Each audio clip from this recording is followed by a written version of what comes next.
Hi, my name is Josh Fabreau. I work for the Ministry of Natural Resources and Forestry. As a member of the planning team, I know that forest management planning isn't just about cutting trees. It's about planning roads, building bridges, as well as protecting habitat.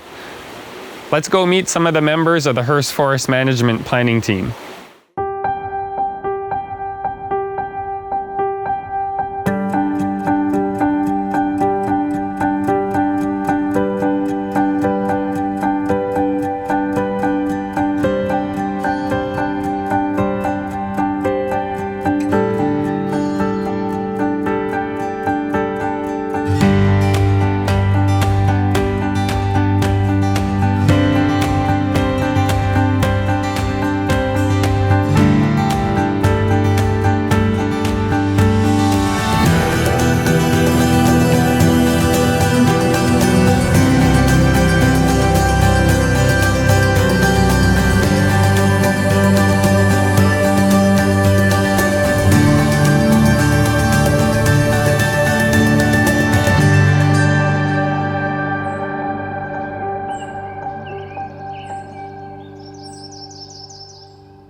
I'm George Graham. I'm the Senior Forester with Hearst Forest Management, Inc. I've been in this role since 1998, and prior to that I had other roles as silvicultural forester and planning forester. So we work with a team of foresters and forest technicians here. The group is very highly trained. They have either college diplomas or university educations. We also have a couple of geographic information systems technicians, and that pretty much rounds out the team. So Hearst Forest Management was formed in 1986. It's a cooperative sustainable forest license. It was the first one in Ontario, and it's the one today that has the widest base of community interests in it. There are three shareholders, Tembec Inc., Columbia Forest Products, and LaCour Lumber, as well as the communities of Hearst and Matisse-Val-Côté and Constance Lake First Nation. All are represented on the board of directors. So part of our mandate, or our main mandate, is to look after the Hearst Forest. That's 1.25 million hectares of crown land that Hearst is largely in the middle of, and the communities I mentioned then all live within this forest. A major aspect of our work is preparing forest management plans. We need to prepare a plan every 5 or 10 years, depending on the scheduling that the ministry assigns to us. The plan process it's a long process, and I think it needs to be a long process. It takes roughly 3 years to write a 10-year plan. That's just the planning part of the plan. That is just what it takes to get to an approved plan. That's a long time. It takes roughly a year and a half to do all the strategic planning.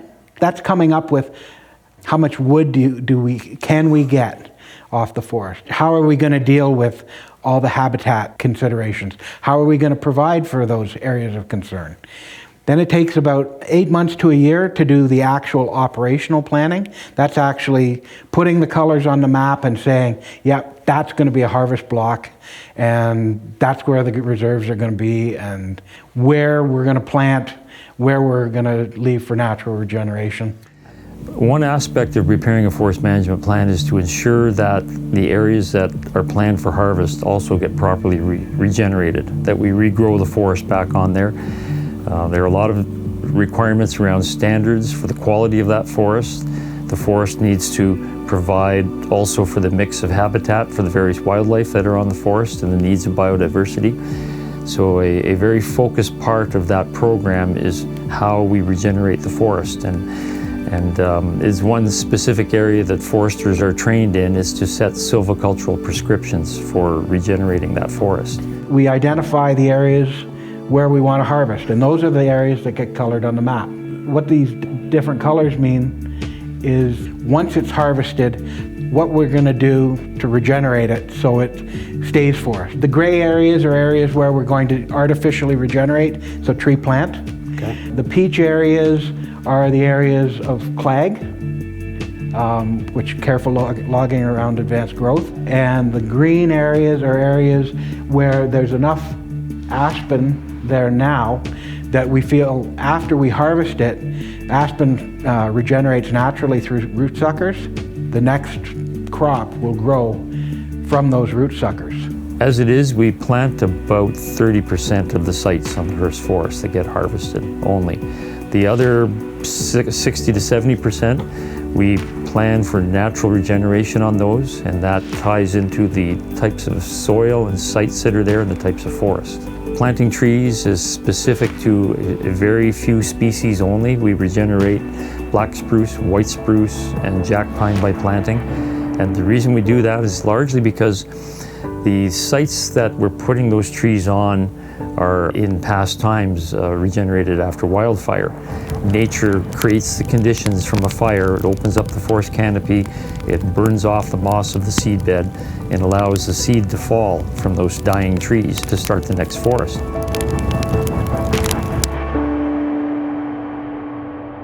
So this fire burned in 2016 in the spring. And this was how big, you said? This was about 400 hectares. To a large degree, it's going to regenerate itself. Like these young poplar? Yeah, you've got the young poplar coming up already. It's only one season. And you've got some that are 4 or 5 feet tall already. We're trying to lay out our cuts as a fire would have burned. So it's more irregular shaped, more less straight lines, kind of going from the southwest to the northeast direction. That's the prevailing winds. That's how fire would have gone. But there's a whole bunch of good things that happen with fire. It cleans up disease. It cleans up seed bank. It cleans up a bunch of problems. A lot of people don't realize it, but at some point, trees, if they aren't renewed, they will just get old and die. And without forestry coming through and renewing that site, how long would it have taken to put trees back onto that site? In the forest, if there isn't an intervention by management practices to do some thinning, the forest will begin to thin itself out anyway. It's a slower process, and the stronger trees will outcompete the weaker trees, and the weaker trees will die. There are management provisions where we can go in also and thin those forests out and remove forest products at the same time. So instead of losing material to mortality, we can recover that and make use of it. It's taking the trees and turning it into a commodity, lumber or pulp or paper or whatever, prior to them dying or being burnt, and then the forest companies are responsible to renew that. Which I may be biased, but I think that's a win-win. Fire renews the forest, forestry renews the forest, keeps everything young and vibrant and vital and perpetuating. There are a lot of similarities between harvesting and fire, but it isn't identical. The similarities are that harvesting removes the canopy, allows the sunlight to get to the forest floor, very similar to fire. Where it can differ from fire is that it doesn't prepare the seedbed as well, and it doesn't hold back some of the competing vegetation. So on sites like that, we will usually put bulldozers into their large D8 Caterpillar tractors, either with an angle blade in the summertime or in the wintertime with a shear blade, and the shear blade has a very sharpened knife edge on it. It's amazing the work that it can do.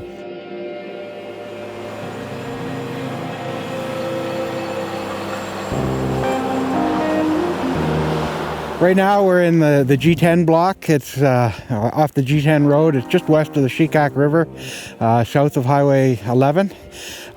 This site was harvested winter of 2017. It's a site that we're going to have to plant to get it regenerated because there's not an appropriate seed bed. There's brush and debris and residual stems that we want to open the site up, and we do that with site preparation using D8 tractors and shear blades.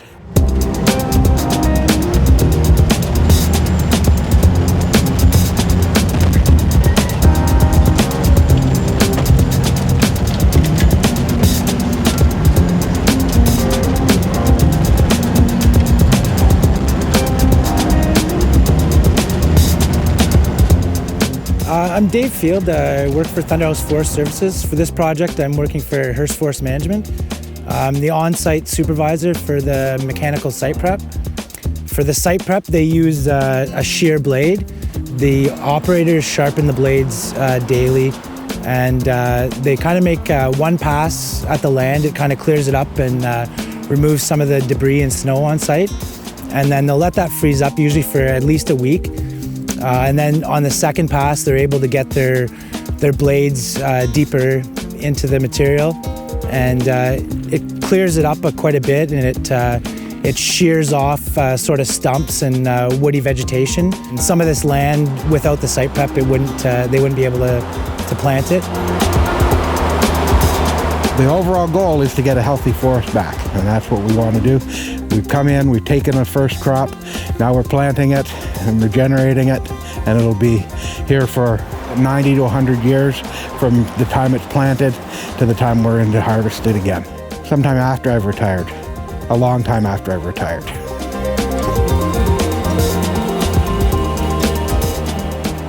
Other sites, there may be not so much logging slash on them, but they may be still very heavily brushed over. We can get the plantable spots in there without using the bulldozers, but we may turn to using herbicides for that. We may put an aerial spray of herbicide on it.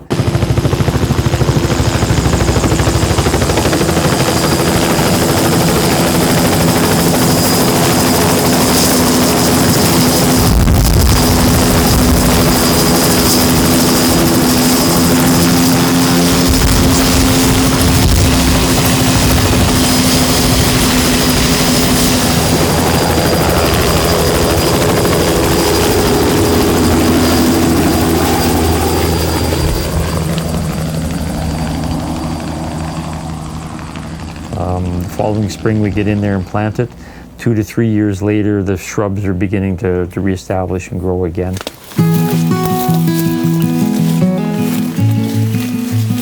So in the truck, you're about 45 minutes from town to this site.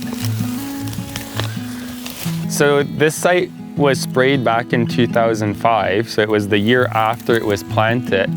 And the reason it would have been sprayed is because, you know, you would have had a lot of this competition overtopping the trees already. The objective is not to have no leaf trees at all. Like, the objective wasn't to completely kill off the pin cherry, the trembling aspen that we have just in the back here. The goal is to allow the conifer tree, so this is a black spruce tree here that was planted, is to allow these trees here to establish themselves, put a root system in, get some height to them, and be free growing.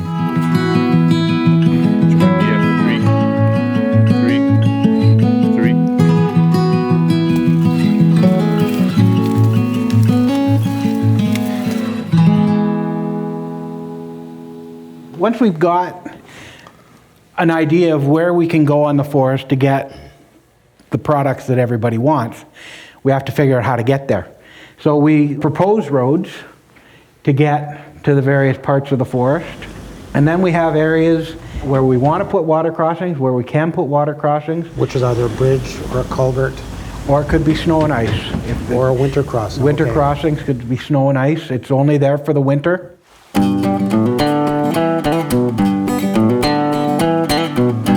We're here on the Nonagoose Road at the location of a bridge installation.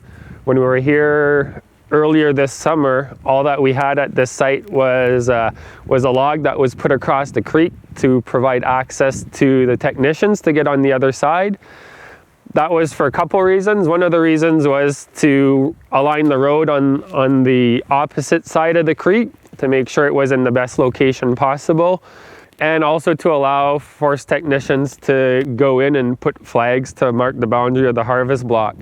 The road and the bridge was installed to provide access to a harvest area that we're going to have operations for a couple of years, as well as the road will provide access for the reforestation activities. In terms of the duration of a structure like this, the forest industry will leave the bridge in until all the tree planting has been done, or any natural regen that has to occur behind here all of the surveys to make sure that the forest is growing as per plan. And that can take up to 10 years. So after 10 years, we might see some of these crossings being removed and to be used elsewhere. Mon nom est Neige Laroche. Je suis la direction générale de Hearst Forest Management, Inc. One of the big roles for Hearst Forest Management is actually we kind of house the data for the forest. A lot of that is actually paper cartography that used to be drawn by hand. We still have all of those records. So over 30 years of forest management planning is kind of archived here at HFMI. And so some of the past forest management planning give you a sense of how things have changed. Well, this is the 1974 inventory. That's all before my time. Well, you've got your Jack Pine 1 and your Black Spruce 2, so it's still the same labeling, largely. Everything drawn up by hand. What's more exciting is that increasingly the role of forest management is very digital. It's very much about data, so we utilize a slew of tools, LiDAR. We use also SAP photography, so these are aerial photos that are utilized, and stereo imagery to do interpretation. And so HFMI actually holds well over 40 terabytes and manages that data.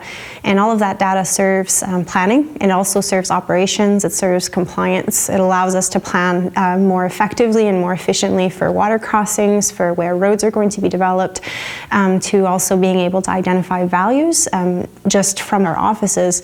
And it also provides a great tool for compliance and for tree plant and then for assessment in the future. And one of the great ways that we utilize that imagery is we use tablets. So it locates you, and one of the things that we do, so if we have to go on site and identify a pipeline crossing or where a road's going to go, we can just kind of zoom into our map. And one of the tools that we will be using on site is utilizing the imagery that we've got, which will give you the overlay, and then you can actually go on site and tag the different areas, whether it be a stream, a crossing, a bird's nest, whichever one you're going to come across in the field and whatever your purpose. That imagery and that data can then be loaded up onto the tablet. Now you can take a picture, you can tag your location, and then put in the place marker, take a picture, take a video, and do a description. And then when you get back to the office, then you have all that data. It can be loaded up into our system and make that available to all of our licensees. So now all they need to do is to come in with a USB stick, or we can just do a file transfer online, and they have access to all of that data. Mm-hmm. One of the technologies that you're going to go see is actually the stereo imagery, which a compliance officer is currently looking at, targeting different areas of where there's going to be perhaps stop hills or veneer, and you can actually identify the tree species by just looking at the imagery. So that's why it is such a great tool, and it really allows you to plan ahead where you're going to go, and you're kind of not blindsided when you're going out to the bush. Fait que moi, le but, c'est tout vérifier mes blocs comme ça, que je suis capable de voir en 3 dimensions qui a été bûché l'hiver passé. Les regarder passer au moins 1 heure à regarder tout ce que je peux pour être confiant que quand je release le bloc, que je dis que c'est final, ben il n'y a pas rien de majeur. Mm-hmm. Fait que je fais rien que me promener comme ça dans le bloc, que je vérifie. Quand je vois quelque chose de pas correct, que je zoome in de plus près, puis je me mets un coordonné UTM pour pouvoir aller vérifier en forêt, pour faire sûr que si je dis aux compagnies qui ont fait une erreur, que c'est vraiment une erreur, c'est pas moi qui l'ai fait, là. Mm-hmm. Fait que je vais t'en montrer un exemple. Tu as la technologie te permet de voir tout le bûcher. C'est ça. C'est ça. Comme quand que je commence, là. Et là, d'aller cibler des endroits à vérifier plus près. C'est ça. C'est en plein ça que c'est. Quand j'ai zoomé in de plus près, je m'aperçois que c'est un skidway de venir slashé en 8 pieds. Ça prend du temps à zoomer, hein? Oui. Fait que tu vois, là, tu es capable de mesurer, là, c'est tout du blanc. C'est tout environ 8 pieds de long, là. Fait que c'est un... D'après moi, c'est un skidway de venir qui ont oublié de sortir avec les camions. Donc, c'est une place qu'il faut aller vérifier, puis après ça, on envoie l'information aux compagnies, puis eux autres nous laissent savoir qu'est-ce qu'ils vont faire avec ça. Mm-hmm. On ne peut pas tout le temps les envoyer dans le bloc parce que c'est assez dispendieux. Fait que c'est eux autres qui décident qu'est-ce qu'ils veulent faire, mais ça reste, s'ils vont pas, ça va rester quand même sur leur dossier là, qu'il y a eu un wasteful practice. It's a service that we're very proud that we can also share with the community. Because when we have hunters, fishermen, trappers, individuals who have a great passion for the outdoors, and one of the things that we take pride in is trying to make sure that that can translate into information that they can utilize to be safer out in the forest, but also to be able to enjoy. One of the great benefits of living out here is the outdoors, and we are kind of a key component because we are managing the landscape on such a large basis. So these are the sorts of tools that we can also share and extend to the community, and we're very happy to do so. It's a big job to manage a forest. We are charged with managing it sustainably. We have to make sure that there's wood flow coming off this forest to fulfill the needs of the mills, the local industry, which provides the employment for the communities, as well as we need to balance the interests with the needs of sustainability for the environment, as well as social aspects of the forest.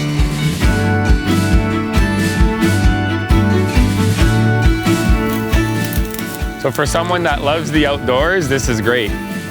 You spend most of your summer outside, walking through all sorts of plantations and areas that are naturally regenerating. So you get to see lots of country.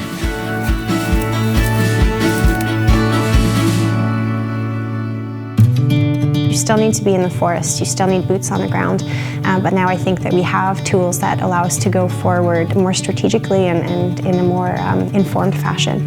And we know what to expect and where to target our efforts and our work. The work's very exciting, very dynamic, lots of complexity in it. Never a day goes by without challenges in it. You'll drive down the same road for quite a number of years before you actually see a new forest in place. We're looking for little seedlings that are this big, and you kind of get used to seeing it slowly grow, so you sort of forget that your original thoughts were that nothing was going to grow here. And then today, like almost 40 years later, you don't have to look. It looks like a forest, and this is what forest management plans strive to achieve. You cut the areas, but you put a forest back.